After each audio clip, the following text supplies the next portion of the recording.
Sebelum saya menggerakkan Azam Kelantan, saya pernah sebagai naib yang dipertua 1 ABIM Negeri Kelantan. Kami pernah mengeluarkan sebuah candangan yang mendapat airtime di media arus perdana. Timbalan Menteri Besarnya ialah masih lagi Datuk Ni Amar. Beliau sendiri mengakui punca banjir di Kelantan ni ialah lokal tersumbat. Pada waktu itu kami keluarkan cadangan supaya kerajaan negeri melakukan pelan perparitan holistik. Yang pertamanya kena ada database parit, lokal, anak sungai, alo, siapalah sehabis-habisnya dulu.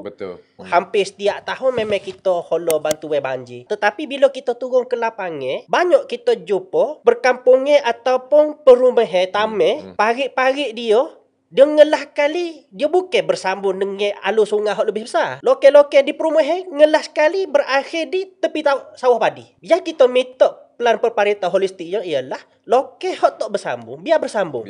Hak kita banyak jumpa juganya ialah dua lokal yang di tengahnya ialah jalan tapi tidak bersambung.